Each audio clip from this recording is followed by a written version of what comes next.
I think over the next 1 to 4 years, this will become a dominant theme. And I think this is an important theme to lay into. Now, let me tee it up with this chart. This is a chart of UK household debt to GDP. And you can see that really over the course of the last 40 years, we've had three well-known booms in the UK, consumer booms coupled with housing booms. And the first one was back in the 1970s under Anthony Barber, the Barber boom. He was the Conservative Chancellor at the time. In 1970, he had a budget called the Dash for Growth that pushed a growth agenda on the economy.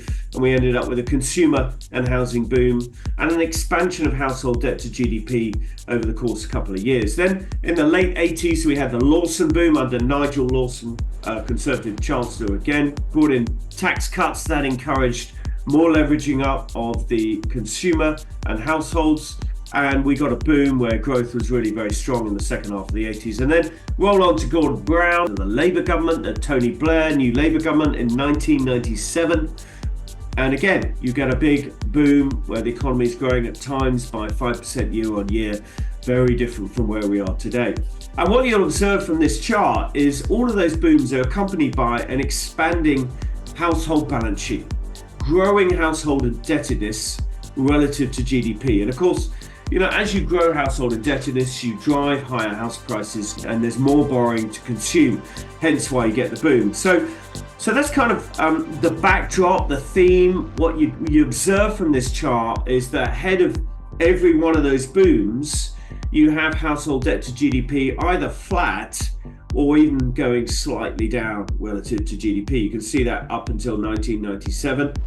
After the 1990 recession, we had a deep housing market bust in the early 1990s, and there was a bit of deleveraging through to 1997, and then a big ramp up of household debt to GDP under Gordon Brown. And since then, of course, there's been aggressive deleveraging post-financial crisis. This is one of the key reasons growth has felt so tepid in the UK for a prolonged period of time, that there's been deleveraging of the household balance sheet. And we'll talk about some of the other reasons in a minute.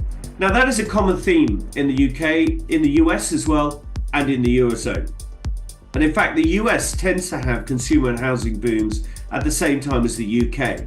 They tend to be coincident.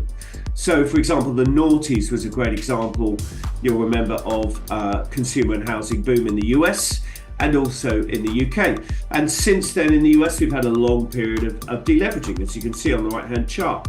Household debt to GDP in the States is now back at 71%, where it was in 2000, before that noughties boom. So I think what all these charts show you is there's tons of balance sheet capacity for the household sector to re-leverage.